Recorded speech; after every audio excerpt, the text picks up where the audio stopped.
సుమతి, మనం ప్రతిరోజు తెలుసో తెలియకో 100 మాట్లాడతాం. కానీ రాజకీయ నాయకుల మాట్లాడితే ఏముంటుంది? ప్రత్యర్థి పార్టీకి ఒక అస్త్రం దొరికినట్టు అవుతుంది. ఆరోపణలు మరీ శృతి మించితే ఇక వ్యవహారం కేసుల దాకా వెళ్తుంది. ఎగ్జాక్ట్లీ. ఇప్పుడు అదే పరిస్థితి కాంగ్రెస్ జాతీయ నాయకుడు దిగ్విజయ్ సింగ్ వచ్చింది. తెలంగాణ పోలీసులకు, ఐసిస్ ఉగ్రవాదులకు ఆయన పెట్టిన లింక్తో ఇప్పుడు కేసులో ఇరుక్కోవాల్సి వచ్చింది. తెలంగాణ పోలీసులు నకిలీ ఐఎస్ఎస్ అకౌంట్లు సృష్టిస్తున్నారు. తద్వారా యువతను రెచ్చగొడుతున్నారు. యువతను రెచ్చగొట్టాలని పోలీసులకు కేటీఆర్ అధికారం ఇచ్చారా? ఇది కాంగ్రెస్ ఢిల్లీ స్థాయి నేత చేసిన ఒక ట్విట్టర్ పోస్ట్.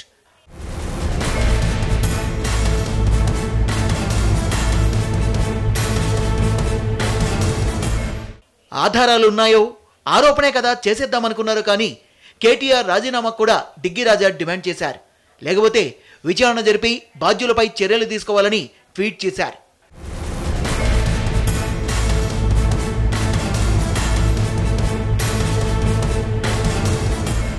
రాజకీయంగా చేసే పోస్టులకు, కామెంట్లకు సాధారణంగా మాటకు మాట సమాధానం ఇచ్చుకోవడం కామన్గా కనిపించేది. కానీ ఇక్కడ ట్విట్టర్లో దిగ్విజయ్ సింగ్ చేసిన పోస్ట్ టీఆర్ఎస్లో కాకరేపింది. అందుకే డిగ్గిరాజా టార్గెట్ చేసిన మంత్రి కేటీఆరే ట్విట్టర్లో రిప్లై ఇచ్చారు. ఒక రాష్ట్రానికి ముఖ్యమంత్రిగా పనిచేసిన వ్యక్తిగా ఇలా బాధ్యతారాహిత్యంగా వ్యాఖ్యలు చేయడం తగదంటూనే క్షమాపణలు కోరారు కేటీఆర్. లేదంటే ఆధారాలు చూపించాలన్నారు. లేకుంటే అదే స్థాయిలో చర్యలుంటాయని దిగ్విజయ్కు ఊహించని షాక్ ఇచ్చారు. మధ్యప్రదేశ్ రాష్ట్రానికి ముఖ్యమంత్రిగా పనిచేసిన పెద్ద మనిషి ఈరోజు మరి ఇండియన్ నేషనల్ కాంగ్రెస్కి తెలంగాణ రాష్ట్రానికి ఇన్ఛార్జ్గా ఉన్నారు. ఇంత పెద్ద పదవిలో ఉండి ఇంత బాధ్యతాయుతమైన మరి వ్యక్తిగా ఆయన చాలా బాధ్యతతో కూడిన కామెంట్స్ చేయాలి. కానీ ఆయన చేసిన వ్యాఖ్యలు ఏవైతే ఉన్నాయో పూర్తిగా బాధ్యతారాహిత్యమైనవి, పూర్తిగా అసంబద్ధమైనవి, అర్ధరహితమైనవి, తలాతోకా లేకుండా ఇష్టానుసారంగా ఆయన మాట్లాడినారు.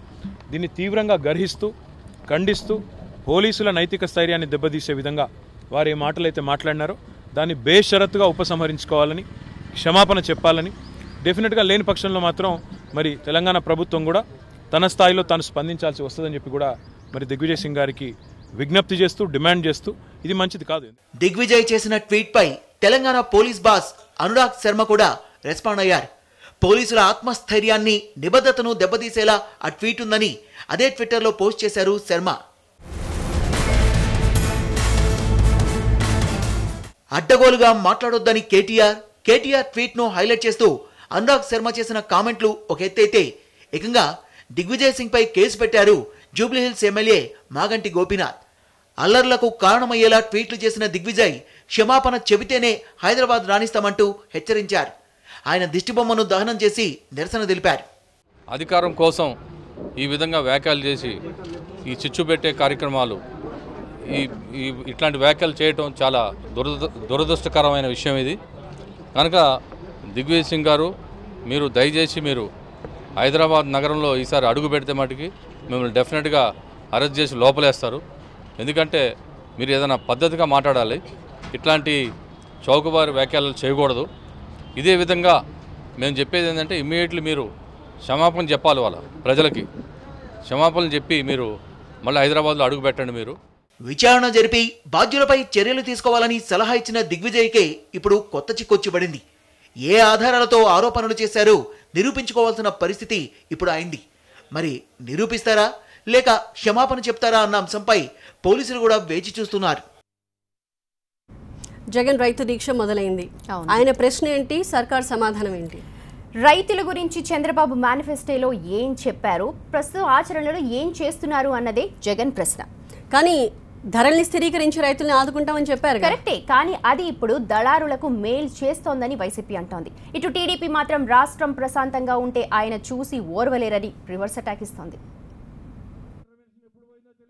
చంద్రబాబు రైతులను మోసం చేస్తున్నారు కాబట్టే దీక్ష అంటూ వైసీపీ అధినేత జగన్ గుంటూరు నల్లపాడులో నిరసనకు దిగారు. చంద్రబాబు రైతులను పట్టించుకునే పరిస్థితుల్లో లేరని, అందుకే తాను అండగా ఉంటానని హామీ ఇస్తున్నారు జగన్.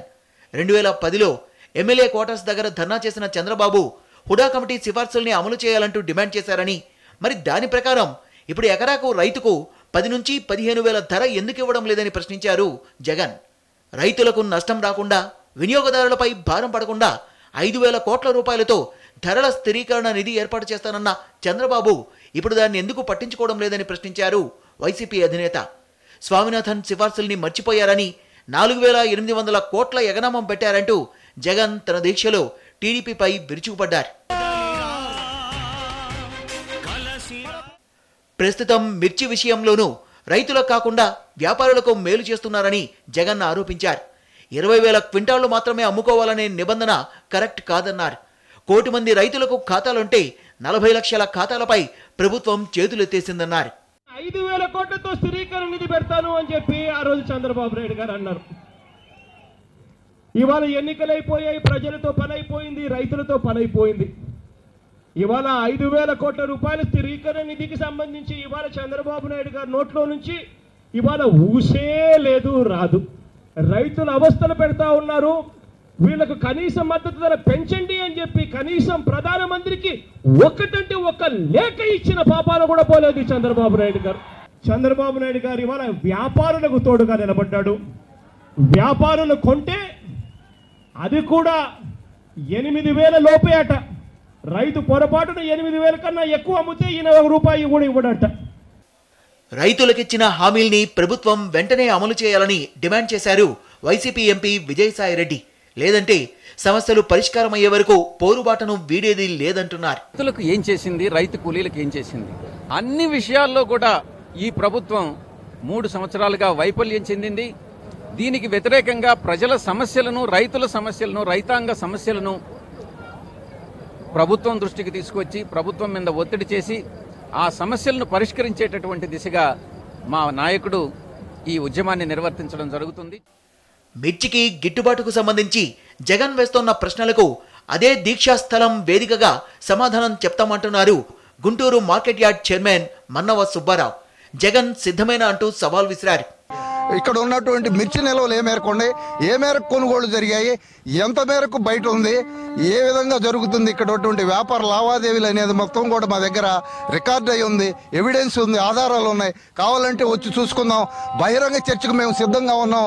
కావాలంటే రమ్మనండి, కూర్చుందాం. ఎక్కడ కావాలంటే అక్కడ ఆయన్నే ప్లేస్ నిర్ణయించమండి, లేదా వేదికకు మేము రావడానికి సిద్ధంగా ఉన్నాం. టీడీపీ మాత్రం జగన్ దీక్షను అశాంతి ప్రేరేపిత చర్యగా చెప్తోంది. అక్కడ ఏదైనా అవాంఛనీయ సంఘటనలు జరిగితే దానికి బాధ్యుడు జగనే అంటున్నారు మంత్రి సోమిరెడ్డి.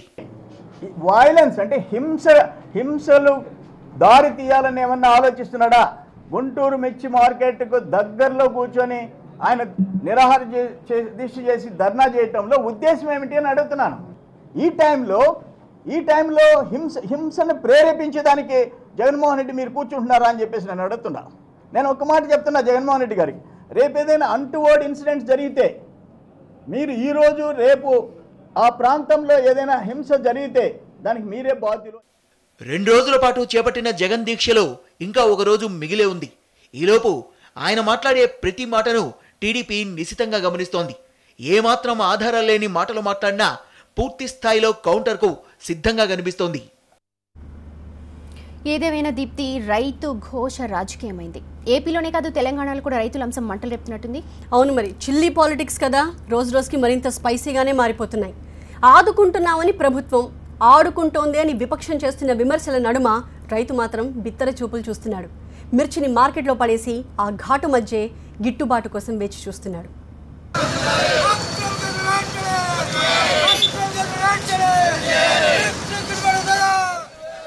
ఖమ్మం కేంద్రంగా చిల్లీ పాలిటిక్స్ కంటిన్యూ అవుతున్నాయి. రోజు రోజుకు స్పైస్ పెంచుతున్నాయి.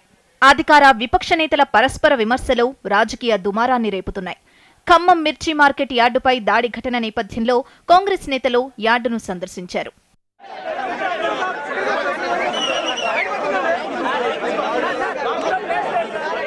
కాంగ్రెస్ నేతలు జానారెడ్డి, విహెచ్, భట్టి విక్రమార్క రైతుల సమస్యలను అడిగి తెలుసుకున్నారు.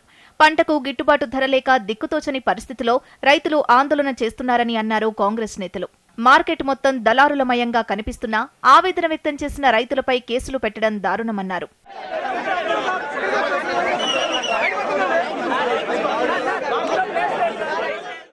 మరోవైపు మార్కెట్ యార్డుపై దాడి ఘటనలో పోలీసులు A1గా మండేపూడి ఆనంద్, A2గా సత్తుపల్లి ఎమ్మెల్యే సండ్ర వెంకట వీరయ్యలను చేర్చారు. వీరితో పాటు మొత్తం 11 మంది రైతులపైన కూడా కేసులు పెట్టారు. ఆ రైతు కుటుంబాలకు అండగా ఉంటామంటోంది కాంగ్రెస్. బాధిత కుటుంబాలను చూసిన తర్వాత వాళ్లు రైతులో గూండాలో తెలుసుకోవాలని ప్రభుత్వానికి సూచిస్తున్నారు కాంగ్రెస్ నేతలు. గుండా కాదు, లేక రౌడిజం కొరకు కాదు, ఆవేదన మాత్రమే అనేటువంటి విషయాన్ని అర్థమైంది. అందుకని వెంటనే మా వంతు మేము చేస్తున్నాం. వారు ఏ కేసు పెట్టినా, తప్పుడు కేసు పెట్టినా వెంటనే కోర్టుకు విజ్ఞప్తి చేసి సత్వరం ఆయన్ను ఇడిపించడానికి ఏర్పాటు చేస్తున్నాం. మిర్చి ఘాటు యార్డులో రైతులకు కాదు, సీఎం పీఎంలకు తగలాలంటున్నారు రేణుకా చౌదరి. ప్రతి రైతు కిలో చొప్పున మిర్చిని మోదీ కేసీఆర్లకు పంపిద్దామన్నారు. మార్కెట్ యార్డ్స్ నుంచి రాష్ట్ర ముఖ్యమంత్రికి, కేంద్ర ప్రధానమంత్రికి, దేశ ప్రధానమంత్రికి ఖమ్మం జిల్లా మిర్చి ఘాటు అక్కడ వరకు చేరాలి. కాబట్టి కిలో మిర్చి ప్యాకెట్లు తలా అంతా వేసుకొని మనము వాళ్ళ ఇళ్ళకు పంపిస్తాము. ఈ ఘాటు వాళ్ళకి చేరినప్పుడే మన ఆవేదన ఏమిటో వాళ్ళకి అర్థమవుతుందని. ఇటు టీఆర్ఎస్ మాత్రం ఇప్పటికీ మార్కెట్ యార్డు దాడి ప్రతిపక్షాల కుట్రగానే నమ్ముతోంది. ఏ స్థాయిలో అలజడి సృష్టించారో ఆ స్థాయిలో చర్యలుంటాయని హెచ్చరిస్తోంది. కేసీఆర్ రైతులకిచ్చే వరాలు చూసి ఓర్వలేకే కాంగ్రెస్, టీడీపీ రెచ్చగొట్టే ప్రయత్నాలు చేస్తున్నాయన్నారు మంత్రి కేటీఆర్. ఏ రైతు కూడా ఈ దేశంలో తనకు అన్నం పెట్టే మార్కెట్ యార్డ్ను ఎవరు తగలబెట్టరు. మార్కెట్ యార్డ్ను తగలబెట్టింది రైతుల రూపంలో ఉండే కాంగ్రెస్, తెలుగుదేశం పార్టీలకు సంబంధించిన రాజకీయ నాయకులు. వారు కేవలం రైతుల ముసుగులో వచ్చి రైతుల వేషాలేసుకొని రైతులను బదనాం చేసి రైతులకి ప్రభుత్వానికి మధ్యన చిచ్చుబెట్టి 17,000 కోట్ల రుణమాఫీ చేసిన ప్రభుత్వం, దేశంలో ఏ ముఖ్యమంత్రి చేయని విధంగా 4,000 రూపాయలు ఎకరానికి ఇస్తున్న ప్రభుత్వం, ఇన్ని మంచి పనులు రైతుల కోసం చేస్తున్న ప్రభుత్వం పట్ల రైతులకు విశ్వాసం ఉంది. అసలే మిర్చి రేటు పడిపోయి రైతులకు పెట్టుబడి కూడా వచ్చే పరిస్థితి లేదు.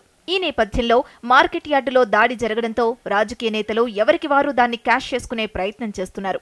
ఇటు ప్రభుత్వం మాత్రం ఏ ఒక్క అవకాశాన్ని విపక్షాలకు ఇవ్వకూడదన్న నిర్ణయంతో వారికి తగ్గ కౌంటర్ ఇస్తోంది.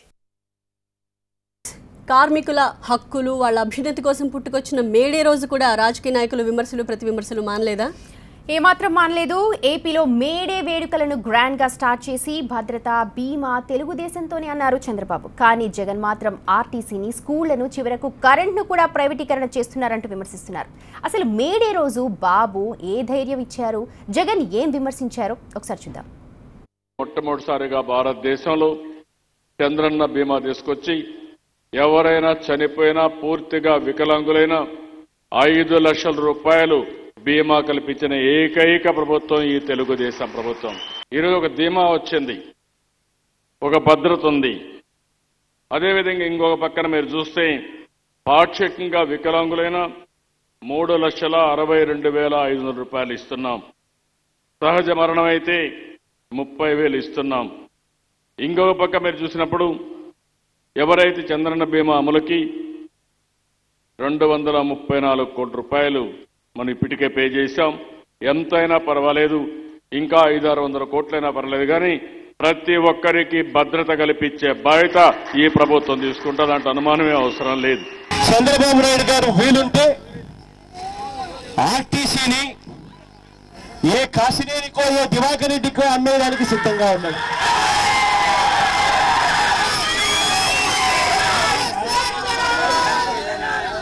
కాలేజీలన్నీ కూడా ఒక పద్ధతి ప్రకారం కాలేజీలు, స్కూళ్లు రేషనలైజేషన్ పేరు మీద అన్ని కూడా పద్ధతి ప్రకారం మూసేయిస్తున్నారు.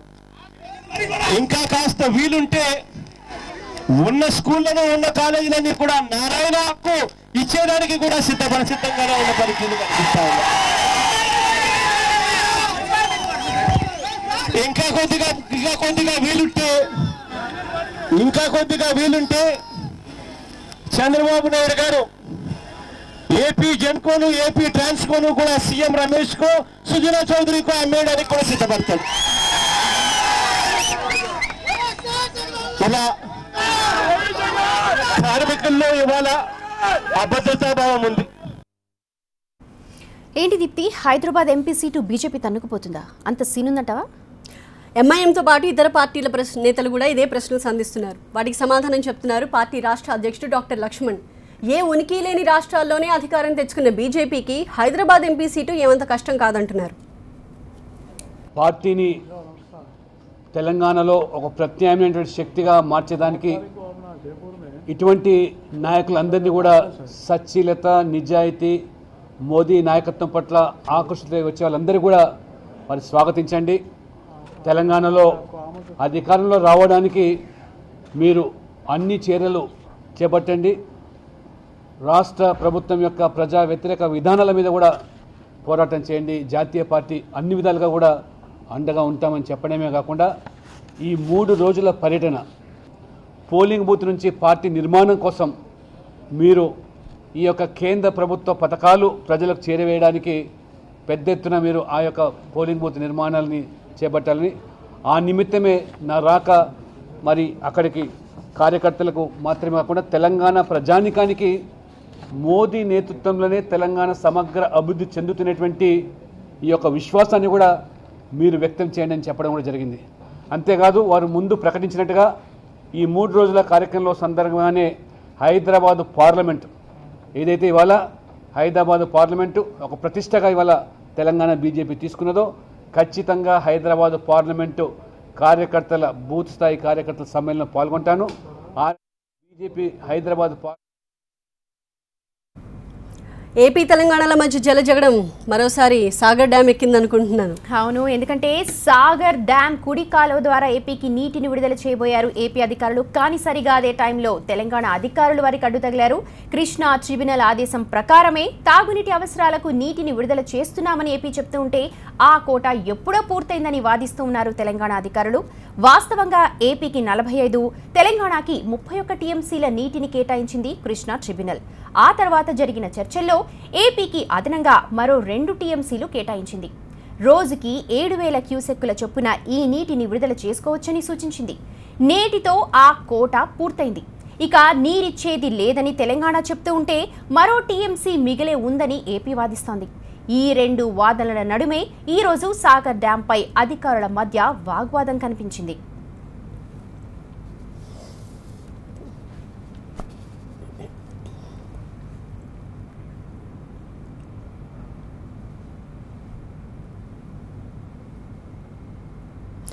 ఇక ఇటు వరంగల్లో ఎర్రబెల్లి వర్సెస్ జంగా జగడం పెద్దదైంది.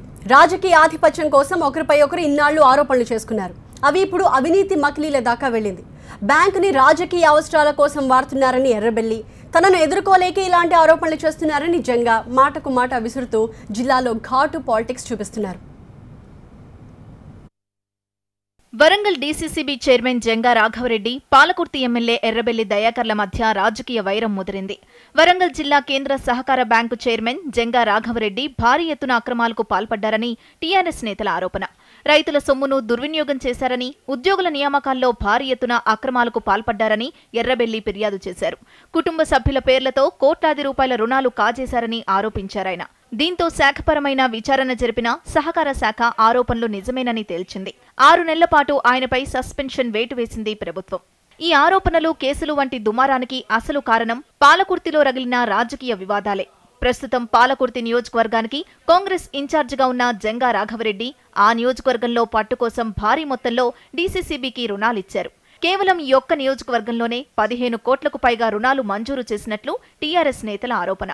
దీంతో పాలకుర్తి ఎమ్మెల్యే అయిన దయాకర్ రావు జంగాపై ఫిర్యాదు చేశారు. దీంతో వరంగల్ డీసీసీబీలో చాలాసార్లు విచారణ కూడా సాగింది. చివరకు పాలకవర్గాన్ని రద్దు చేస్తూ ప్రభుత్వం నిర్ణయం తీసుకుంది. జంగా రాఘవరెడ్డి మాత్రం తనను రాజకీయంగా ఎదుర్కోలేకే టీఆర్ఎస్ అసత్య ఆరోపణలు చేస్తోందంటున్నారు.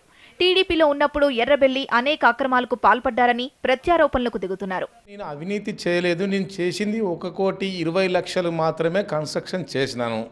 నేను ఎర్రబెల్లి దయాకర్ రావుని ఏమడిగాను, నేను ఎర్రబెల్లి దయాకర్ రావు గారు ఒక రేషన్ డీలర్, అయినే రేషన్ డీలర్గా ఉండి 4 సార్లు ఎలక్షన్లలో దాదాపు 40 కోట్ల రూపాయలు ఖర్చు పెట్టిండు. అవినీతి చేయకుండా వచ్చిండా, అవినీతి చేస్తే సంపాదించిండా, ఒక రేషన్ డీలర్ మీద సంపాదించిండా? జంగా రాఘవరెడ్డి చుట్టూ బిగిసిన ఆరోపణల ఉచ్చు ఇప్పుడు జిల్లాలో హాట్ టాపిక్. ఆయనపై మొత్తం జిల్లా టీఆర్ఎస్ నెగిటివ్ మార్కులు ఇవ్వడంతో తర్వాత జరగబోయేది ఏంటన్న దానిపై జిల్లాలోని అన్ని రాజకీయ పార్టీల్లో చర్చగా మారింది.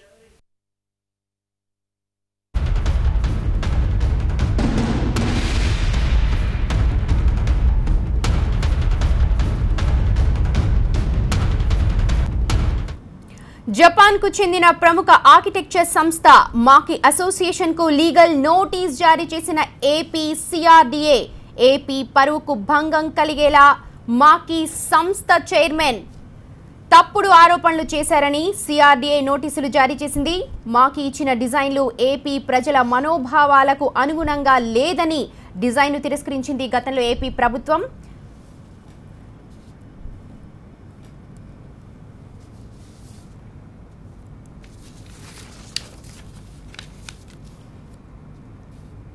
ఇవి 2 స్టేట్స్ అప్డేట్స్. సుమతి సినీ ఉండండి, TV9.